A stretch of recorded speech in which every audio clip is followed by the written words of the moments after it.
Olá, nono ano, a gente vai dar início ao nosso quarto bimestre de Química agora, tá? E a gente tem como tema as funções químicas. Então, vamos lá. Para que o estudo ele seja facilitado, os compostos eles foram reunidos de acordo com as suas funções químicas. Isso significa que eles foram formados conjuntos de compostos com propriedades que são parecidas, tá? E aí, os compostos inorgânicos foram agrupados em 4 funções químicas, tá?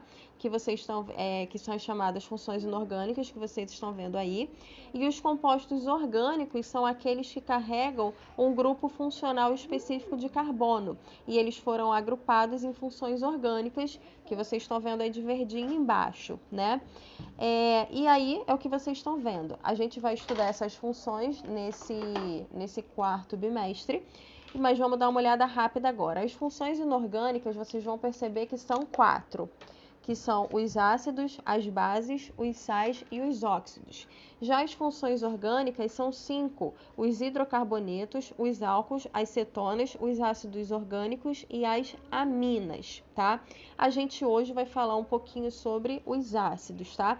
Então, o que são os ácidos? Os ácidos, eles são substâncias que são capazes de se ionizar na presença da água. Isso significa que quando eles entram em contato com a água, eles formam o cátion, o H+, e um ânion, tá? Então, repara no exemplo aí que a gente tem, repara que aqui a gente formou, ó, um H+, e a gente formou aqui um ânion, né? Negativo.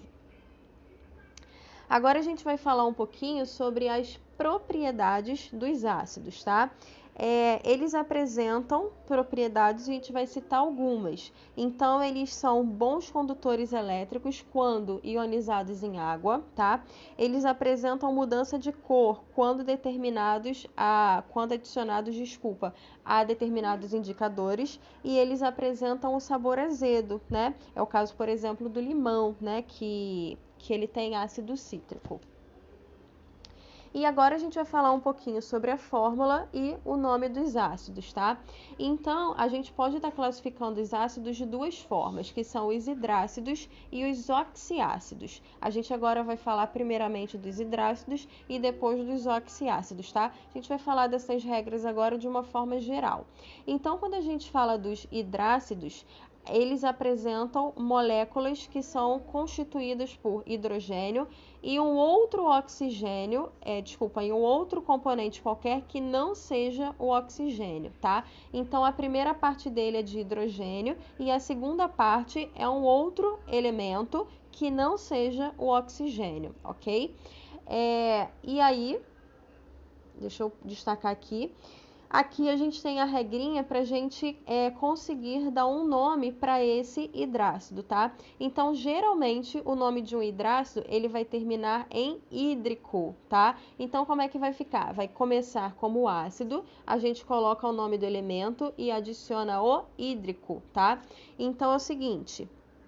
A gente vai colocar aqui, ó, por exemplo, HI, né? A gente tem o hidrogênio e a gente tem o iodo. Então, a gente começa colocando o ácido. E fica aqui, ó, ácido e esse elemento que está acompanhando o hidrogênio. Nesse caso, é o iodo. Então, você pega o iodo, tira o O e coloca o hídrico. Então, o nome desse ácido é ácido iodídrico. A mesma coisa aqui, ó, você tem o HBr, né? Então, você tem o hidrogênio junto com o bromo. Então, como é que vai ficar isso daí? Ácido, porque sempre começa com ácido, arranca o O e adiciona o hídrico. Fica como ácido bromídrico, ok? Isso daqui é a regra para um hidrácido.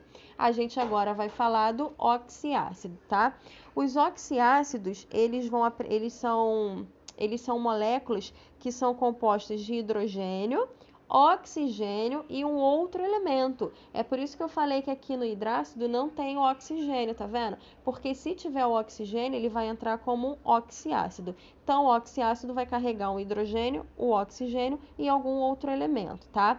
E aí, geralmente, o nome de um oxiácido, ele vai terminar em ico. Porém, a regrinha é a mesma. Se vocês olharem aqui, ó, eu coloco ácido, o nome do elemento e a terminação ico para os oxiácidos. Então, repara que aqui, ó, eu tenho o hidrogênio, eu tenho um outro elemento e eu tenho o oxigênio, tá? Aí como é que eu vou fazer esse nome aqui? Começo com ácido e aí eu vou ver qual é esse elemento que está acompanhando o hidrogênio e o oxigênio, é o cloro. Aí mais uma vez, ó, tiro o O, né? E aí vai ficar como? O ácido clórico, ó, a terminação ico aí, tá?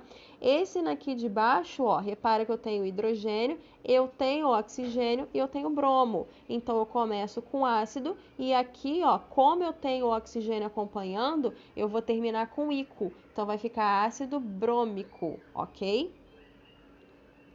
E agora, para fechar essa questão dos ácidos, a gente vai falar um pouquinho por que os ácidos são importantes para os seres humanos, né? São importantes para muitas coisas, como vocês podem ver aí. Então, algumas frutas, como é o caso da laranja, da cerola, do limão, elas possuem vitamina C, né? Que seria o ácido cítrico, né? Contém ácido cítrico. E também o ácido ascórbico, que é a vitamina C, né? Então, elas são super importantes. O vinagre, ele possui ácido acético, que também é ácido, né? Então, e o vinagre é importante para um monte de coisa. Os refrigerantes também possuem ácido na sua composição. Alguns analgésicos, não são todos, mas alguns também possuem ácido na sua composição. Baterias de automóveis possuem ácido na composição e entre outras coisas, como é o caso de fertilizantes e até explosivos. Então, assim, os ácidos eles são muito importantes para a humanidade, ok? A gente hoje faz uma pausa por aqui e na próxima aula a gente começa falando sobre as bases, tá bom? Que seria uma outra função inorgânica. E cada aula a gente vai estudando uma função inorgânica, ok? Beijo para todos e até mais!